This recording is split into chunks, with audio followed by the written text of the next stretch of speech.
Hey guys, it's Hey Trisha y'all. And Danielle. and Yzma. She's gonna be our fill-in for Ashley because we've just gone back from the cottage and Tom picked Ashley up really quickly and Tanaya was there, so we didn't have a chance to film with her. But we've realized that our summers are incredibly busy, so we're not going to be able to get together to film our wrap-ups. Mm-hmm. So instead, you're going to get a mini-series where each of us has our own talk about the books we've read in the month of July. So you're going to see Trisha talk about what she read, I'm going to talk about what I read, and Ashley's going to talk about what she read, all in different episodes or chapters. Yeah. So we hope that you enjoy this mini-series, and as always, we would love to know what you got up to in the month of July and what books you got to read. And as always, make sure you like, comment, and subscribe. All right, now cut to whoever's first.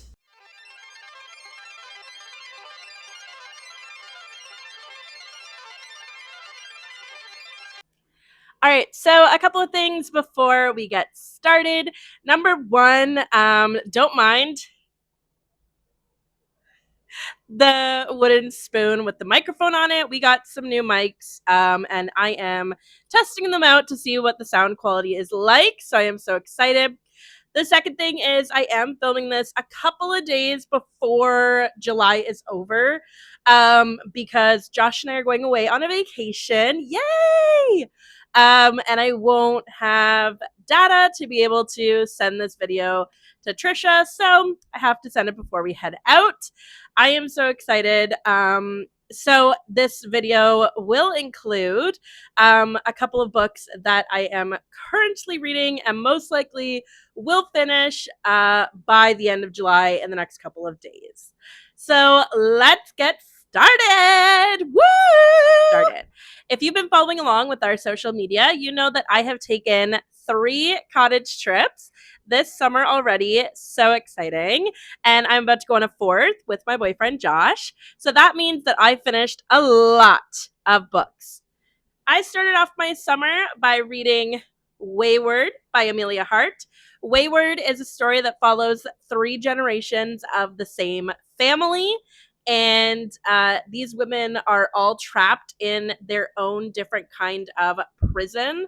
And they end up beyond the grave helping each other through their difficulties. I really enjoyed Wayward. I thought it was such a good read. It was a book that I picked up at a little free library here in my city. I knew absolutely nothing about it. I had never read an Emilia Hart. I knew that my sister had picked it up, but I knew nothing about it. And then I saw a booktuber just before the summer, and he finished it and said it was really good. And I really, really wanted to read it. So I put it on my summer TBR, and I am so glad that I did. So I started Wayward on June 30th, and I finished it July 2nd. So it goes towards my July reads, and I rated it 5-star. I highly recommend picking up this book. I have literally recommended it to everybody in my life since I finished it.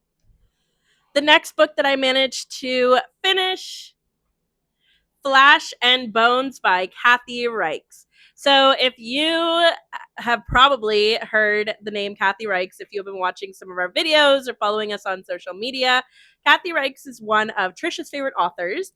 She writes the Bone series, which follows Temperance Brynne as she solves crimes, and she is a forensic anthropologist. So before Trisha told me about this series, I was a fan of the show Bones. I really like it. And I had no idea that they were actual books written by an author. So when Trisha told me, I knew I had to get my hands on some, and I decided to go on a journey I am calling a saga of bones. And so Flash and Bones was my first Kathy Reichs of the summer, and I really, really enjoyed it. This follows Temperance as she's trying to solve a murder at a speedway. So that was really interesting, a whole world that I had no idea about. I really liked the plot line, and I felt like the jargon wasn't too much to follow along with, aka the technical terminology that she uses to describe what's happening, human anatomy, the decaying process of the bones and all that. I found it super easy to follow along with, and the story, I did not guess who did it by the end, and I found it really simple and not a lot of characters that you had to pay attention to, so it was easy for me to follow along. I read this book from July 1st to July 2nd, and I ended up rating it a 4.75 star. So I started the summer off super, super strong. All right. So then we moved away from a cottage trip right into a readathon. So Trisha, Ashley, and I participated in a readathon challenge, 24-hour readathon. You can go and check out those videos now. They are up live on our YouTube. We had so much fun making them. I had so much fun filming it and reading. So the next few books are going to be everything that I finished during that. So if you have watched a readathon video, this is going to be a little bit of a repeat on that. So the first, so all of these books take place being read between July 5th and July 6th. So the first book that I finished is Half-Blood by Jennifer L. Armentrout. This edition also includes the novella story Demon, which happens before the events of Half-Blood. So technically, this is a 2-for-1. I read a novella and the first book in the series. This book follows the story of Alex, who is on the run with her mom from a world they left behind 3 years ago. However, events happen where they are thrust back into this world, and I say they, bit of a spoiler, and not for very good reason. So Alex is tasked with training at the training facility called the Covenant to develop her abilities to fight demons. And she meets up with a few different characters, I would say, that either help or hinder her along in her journey. I really liked Half-Blood. Trisha and Ashley had actually read this as a buddy read, which that video is currently on our YouTube channel as well. And so I really wanted to read it to be able to talk with them about it.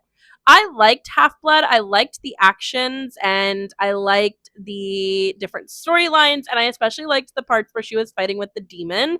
I did find that it was a lot of different relationships that she had to pay, or that you as the reader have to pay attention to, that Alex was getting involved in. So I didn't necessarily love that part of the story.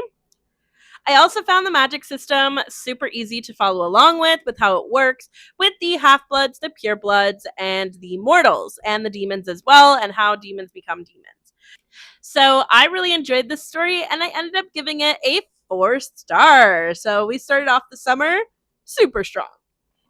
The next book that I read was Murder in the Bookshop by Anita Davison. And this was one that I had picked up at the bargain section of Chapters before the summer started. And at this point in the readathon, when I picked this up, I was looking for something a little bit different. I wanted a murder mystery or a thriller, but I wanted something a little bit shorter that I could finish. And then I saw this. So this book follows Hannah and her Aunt Violet, who are running a local bookstore in London, England, just before the start of World War I.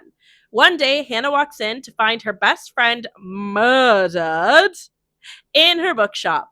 The rest of the plot takes place as her and Aunt Violet run around the city trying to figure out who did it, and to avoid the bombings that eventually start occurring. I liked this book. I was all the way with the plot. I really thought it was a good cast of characters, very funny, until they revealed who actually did it, and I was like, no. Not happening. I thought it was a really silly reason for that person to be the murderer. I didn't understand the plot line. I felt like it was a bit clunky as to the reasoning behind the murder, and so I just wasn't here for it. For that reason, I ended up rating this book a 3-star. It is written in the language of Londoners from the different areas of London. So there are different like accents that the reader has to navigate, which I found that a little bit difficult, but I think it's because I was reading this during a 24-hour readathon. So it was good. It wasn't the best murder mystery that I've ever read, but it was good for what it was. All right, next up, we have The Tenant. So Freida McFadden's going to make a few appearances in this video. I love Freida McFadden to start off with. I have never been a thriller girly. However, when Trisha and I read The Housemaid by Freida McFadden, I was immediately hooked. I love Freida's writing style. I love how she basically sets up these worlds, sucks you in, and then twists and turns everything so that you have no idea what the actual story is going to be, what the actual twist will be, who actually committed the crime. It's crazy. So I wanted to pick this up during the readathon because I knew between about 1 a.m. and 6 a.m. I was going to have such a hard time staying awake. I am so glad that I picked this up because it definitely kept me awake. I had to finish it. I did finish it. And it was so, so good. So this story follows Krista and Blake. They are now looking for a tenant to move into their townhouse after Blake is recently let go from his job. Cue Whitney. Whitney comes in and moves in as the new resident. But pretty soon things take a turn for the worse, and Blake thinks that Whitney is blatantly doing things to get on his nerves, or so he thinks. About halfway through the book, Freida does an amazing job to twist everything upside down, turn it around, so you have no idea who is actually messing with Blake. I found the twist super pleasing. It was not something I saw coming. I literally was doing this face for the rest of the book, like that. And she literally takes everything you thought you knew about the characters and does a complete 180. I ended up rating The Tenant by Freida McFadden a 5-star. It was so good. We were coming to the end of our 24-hour readathon, and your girl was tired, but we had about 3 hours left, and I couldn't justify not finishing another book. So I picked up a Nancy Drew, The Secret of the Old Clock. I had recently gotten this from my family's cottage. I was keeping them there, but I wasn't reading them there. So my mom said, why don't you bring them home, see if you'll read them there. So I ended up picking up this book. It was so easy to fly through because I did not like the writing. The writing was so simple. It is like a children's story, so I understand. But I just didn't like it. I didn't like the plot. It was very confusing. There were a lot of characters. Essentially, this elderly man dies, and his will, people are like, that's not actually his will. He has a different will. And so Nancy goes on this journey of finding out where this guy's updated will is. And she ends up finding it and figuring out that he left money to a whole bunch of people, not just the people that are claiming he left money to them. Like I said, I literally only read this just to be able to justify the last 3 hours of the readathon actually reading. But I ended up giving it a 2.75. And honestly, probably would go lower. It just wasn't my cup of tea.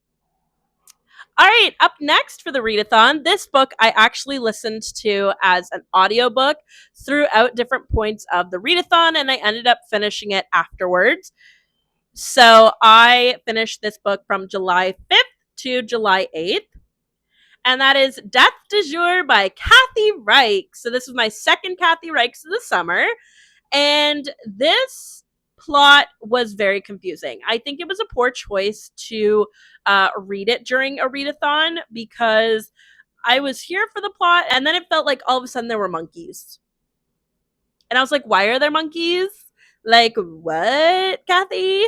So I do not remember a lot of this plot. I know that it starts off where she's at a nunnery and she's trying to help the nuns dig up the bones of an old nun who has passed away as she is trying to do something that's going to determine that the lady can become a saint. I don't really know. I was really confused about it. And then I literally have to read the back because I do not remember.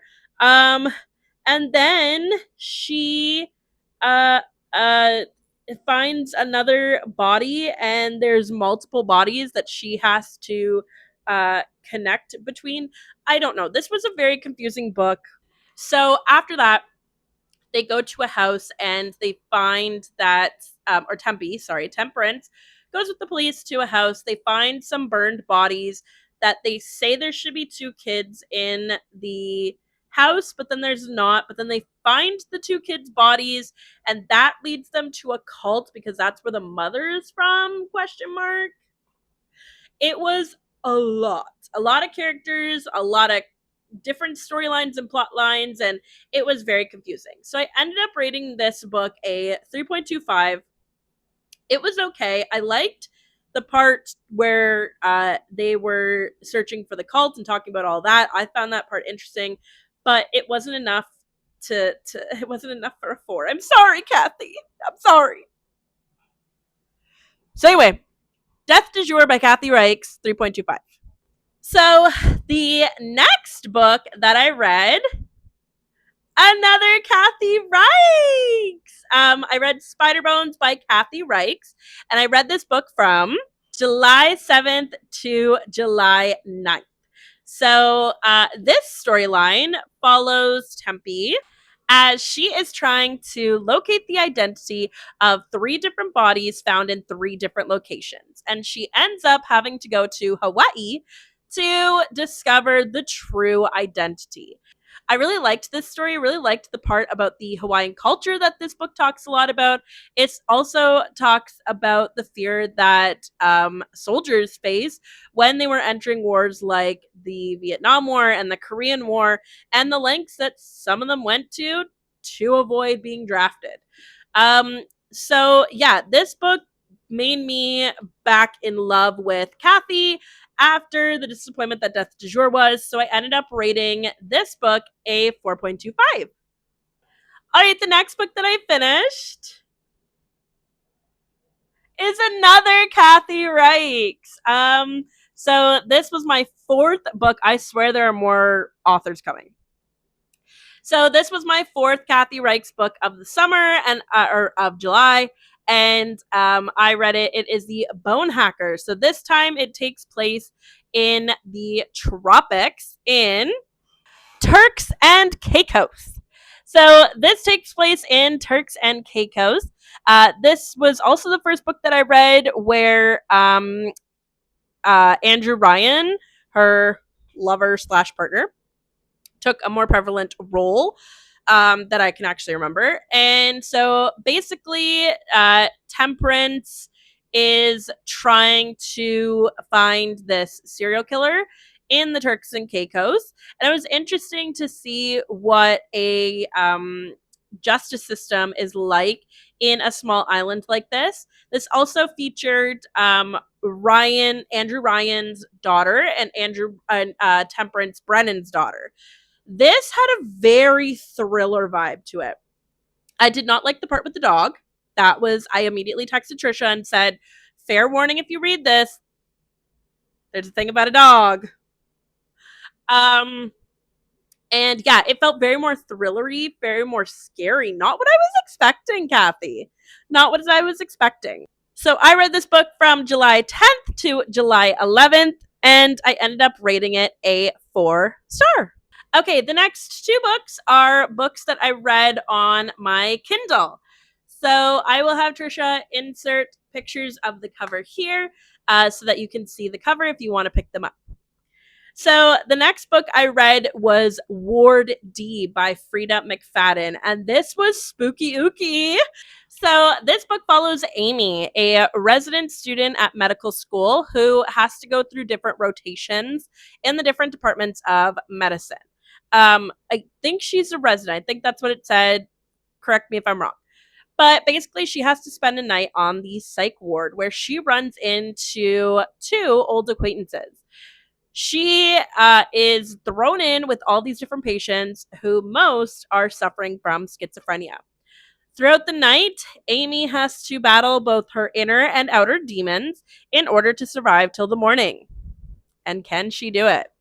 This one freaked me out. I have to say, Freida does a really good job with thriller writing where most of the time... Oh, I thought I heard something fall. That's creepy. I'm talking about a thriller.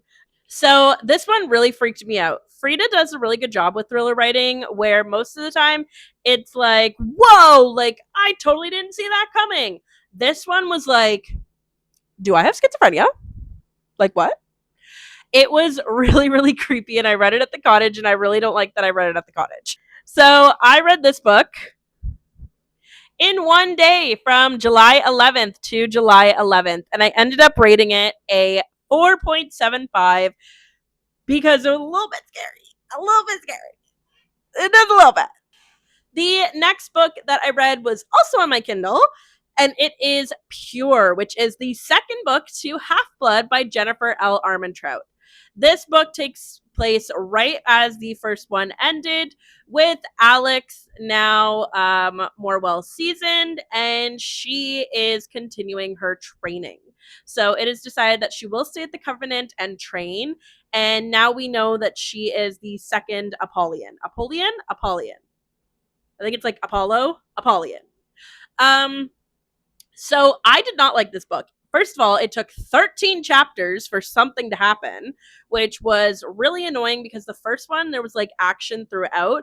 This one, very boring. And it was more about like her love life and her trying to choose between Aiden and the other guy, whose name I forget. I cannot remember. And I don't want to look it up because that's how much I didn't like it. As well, there were actually a lot of grammatical errors, which I did not like at all. It really took me out of the story. Aside from 13 chapters for something to happen, the grammatical errors really, really took me out of the story. So I ended up rating it a 3-star. I read it from July 9th to July 13th, so it took me a lot longer than some of my other books. 4 days. That's still longer than some of them.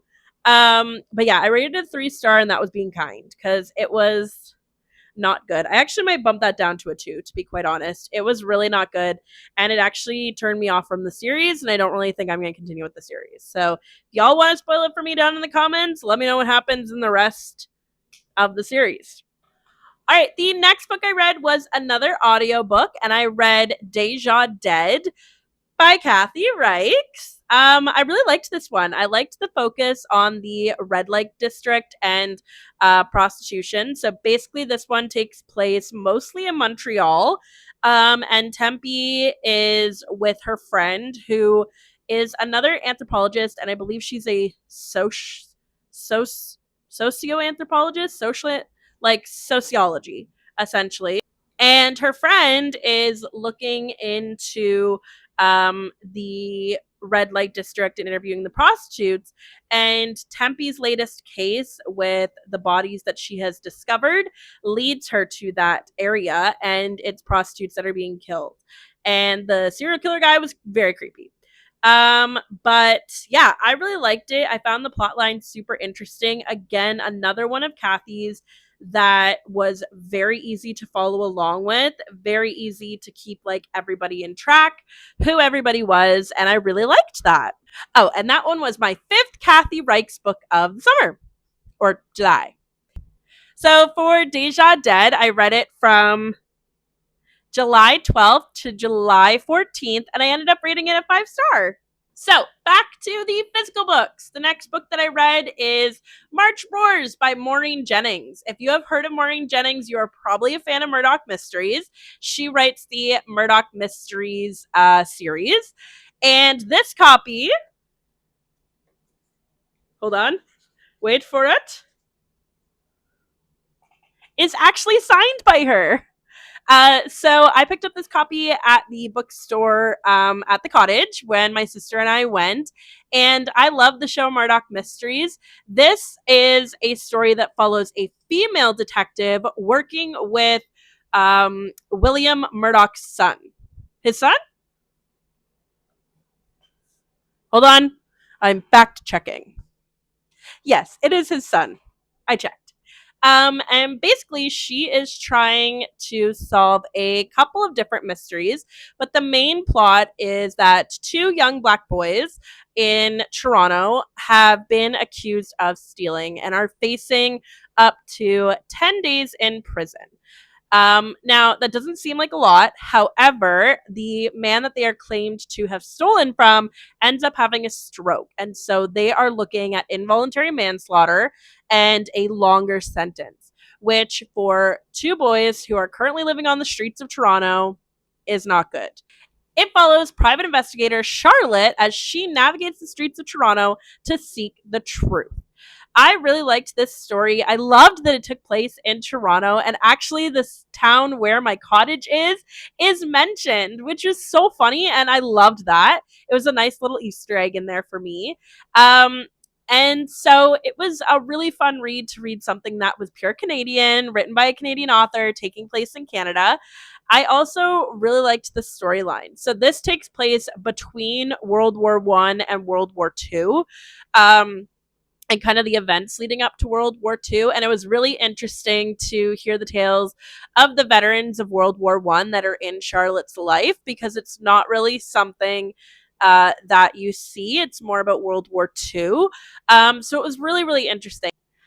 I also really liked her relationship with Jack, who is William Murdoch's son, and is an actual police officer. I loved how he advocated for the boys and wanted to seek the truth, even though he could have just easily said they did it and ignored Charlotte. Yeah, I loved this story. I ended up reading it from July 15th to July 17th. And I rated it a 4.75. All right, we are not quite done yet, y'all. We still have quite a few left. So the next book that I read is Finding Mr. Right by Kelley Armstrong, and this was our book club book of the month for July. I read this from July 17th to July 21st. We have a whole video on this, so I'm not going to go into too much detail, but I gave it a 2-star, and if you want to know why, go check out our book club book of the month video. All right, the next book that I picked up was Bent But Not Broken by Mary Monroe. This is actually a library book that I had picked up when Trisha and I went together, and I saw it and I read the description. It sounded very feminist. It sounded like a really impactful story. I did not know that it would take a thriller murdery vibe. Like, what? So basically, this story follows Naomi. She is living in the Deep South during the Great Depression. She is married to Jake, a man who said he loved her but doesn't always show it in the best way. Cut to Homer moving in down the street, and he knows how to treat her like the queen she is. Madly falls in love with her in the wee little time of a week. Red flag, Naomi! But then, unfortunately, her husband, Jake, is hit with a stroke, a debilitating stroke that leaves him paralyzed. Naomi is torn between the two loves of her life and has to make a decision. This book took me on a ride. This book essentially is about the strength within women to not bow down to their husbands in a time when they were expected to. As much as I loved Naomi, my actual favorite character was her best friend. Her best friend was the epitome of a girl's girl. Like, she literally would go over to her house, and as Naomi's husband was trying to beat on her, would say, try coming after me. See what I do, boo-boo. It was so good. So I read this from July 22nd to July 23rd. The only reason I put it down is because I had to sleep and it was kind of freaking me out. And I ended up rating it a 5-star. I highly recommend it. Mary Monroe actually has a whole series that takes place in Alabama. This is a standalone, but I'm really excited to read that series. I cannot remember the name, so we will put it down in the description below. All right, the next book that I read was on my Kindle, and it is A Shadow in the Reaping by Brynne Weaver. This is book number 1 in the Shadow Realm series. I read this as my first book on our cottage weekend trip, our reading retreat, our girls' vacation getaway. Stay tuned, that video is coming. But Brynne Weaver writes the Ruinous Love Trilogy, one of my favorite series and favorite authors and favorite trilogies of all time. When I saw she had a fantasy series, I was hooked. This story was so good. So this book, A Shadow in the Reaping, follows Lou. She is a siren/vampire who has a run-in with some werewolves. Cut to Reaper Ashen coming to her rescue. In the process, Ashen gets injured and it looks like it's a fatal injury. Lou decides that she is going to save his life by performing some witchy spells on him, but however little does she know, it bonds them together.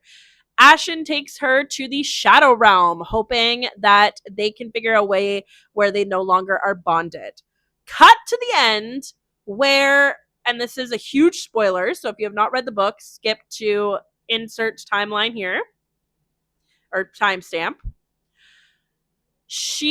So basically, it turns out that Ashen traded her soul to save his love that got killed and wants to bring her back. And the book ends on a freaking cliffhanger. They fall in love, and then his sister is like plotting against the whole light realm and wants the shadow realm to take over. And then it ends on a cliffhanger. Like, what? Ashen got brutally murdered, but they don't die. The Reapers just reincarnate in the Shadow Realm, and when she sees him again, she's like, ooh, good, he's here, he gonna save me. And then the sister is like, good job, Ashen, you played your part well, here's your long lost lover. I'm like, what? And then the book ended. So I'm going to have to go read book 2 in the Shadow Realm series. So, like, excuse me while I go do that.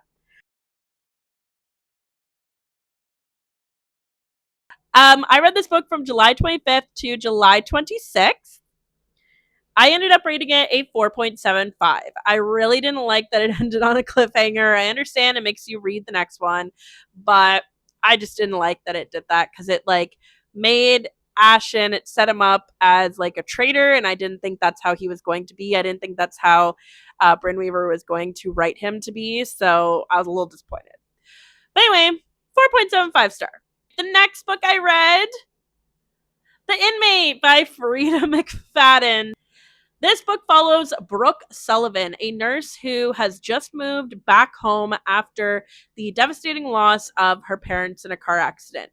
She moves back into town with her 10-year-old son, Josh, and takes a job at the local men's penitentiary. She is trying to avoid one person, and that is Shane Nelson, her ex-high school sweetheart, who is in prison because she put him there because he tried to kill her 11 years ago, technically. This book, so I was like, the whole time they were setting it up to be the best friend. And then I was like, no, there's no way.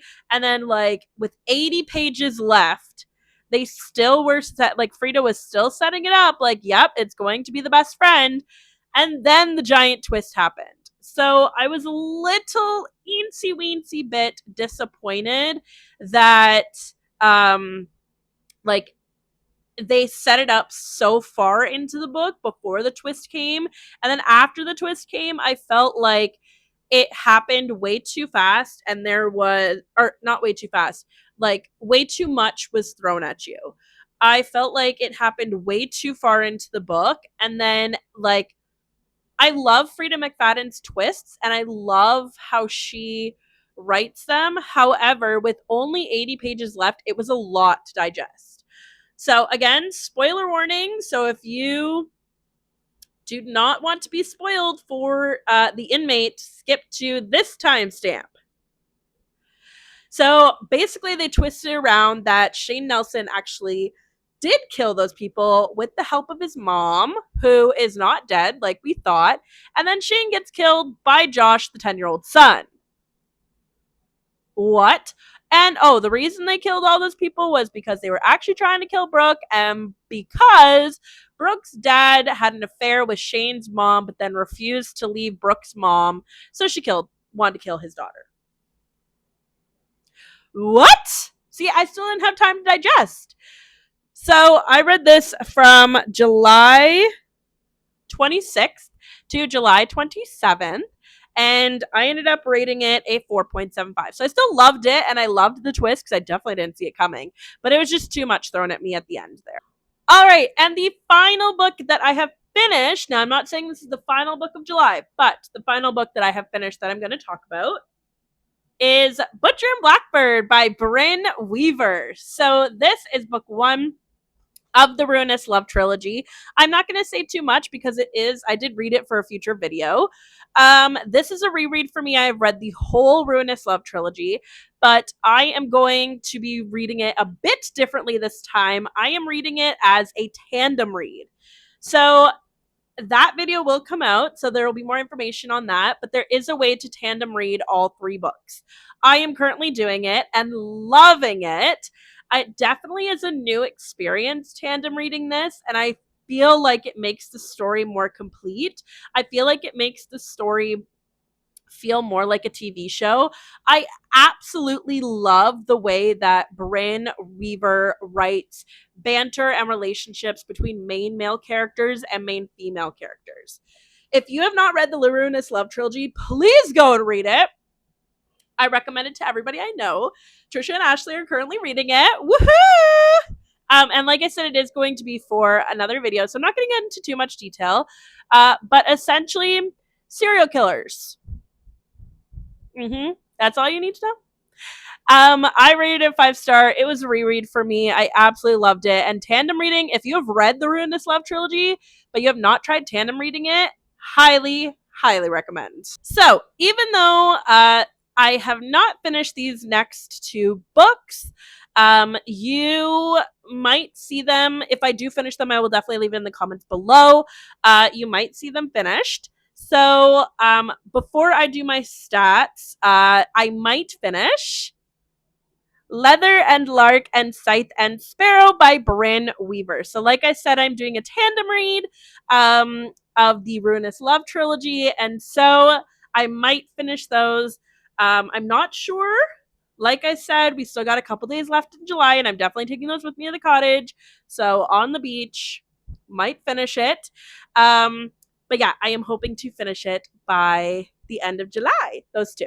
So maybe, who knows? All right, so that is all of the books that I've read. But before I go, I wanted to share with you a couple of statistics that I just find fun. I love statistics. I use the app Storygraph. It gives me statistics every month on what my reads are, genre breakdown, star rating breakdown, all of that stuff. Not an ad, but we love Storygraph around here. First off, I wanted to start with my summer TBR to kind of check in with what I have finished, what I have started, and how I'm doing. I am a huge mood reader, so I'm really actually proud of myself for the amount of books that I have finished that were on my original TBR. So I have my original TBR in front of me. As you can see, nothing at the bottom has been touched yet, but I have finished Wayward, Flesh and Bones, The Tenant, Murder in the Bookshop, so 4 that were on my original TBR. And I have started Book Lovers, but I soft DNF'd it. Remarkably Bright Creatures, again, soft DNF'd it. And House of Salt and Sorrows, again, soft DNF'd it. So 3 that I have started but have not finished. That isn't to say that I won't finish them. They just weren't my cup of tea in the moment that I was reading them, and decided I wanted to read something else. I needed a different vibe. I wasn't loving the story. I wasn't feeling it. So I put them down for now. Might pick them up in August. All right, so next and finally, my stats for the month of July. So I got my little stats card here. Now again, this is what I have currently finished. Okay, so currently, as of today, I have finished 18 books, 1 novella, which equates to 5,981 pages and 21.47 hours of listening. 9 of those books have been tagged as mysteries, 8 have been tagged as thrillers, 6 have been tagged as crime, 5 have been tagged as romance, 4 have been tagged as historical, 4 have been tagged as fantasy, 2 have been tagged as YA, 2 have been tagged as contemporary, 1 middle grade, 1 magical realism, 1 short story, and 1 literary fiction. So now, to date, my top 3 genres are mysteries, thrillers, and crimes. Thank you, Kathy Reichs and Freida McFadden. My highest page day was July 6th. On July 6th, I read a total of 758 pages, which was when we were doing our readathon. And my average rating for the month so far is 4.18 stars. All right, y'all, so that's it for my episode. I don't know where I'll be put in the orders, so hopefully you enjoyed whoever was before me. Hopefully you'll enjoy whoever's after me. If they were both before me, I hope you enjoyed both of them. If I'm the first one, I hope you enjoy the next two. And as always, I'll see you in the next one. Happy reading. Bye!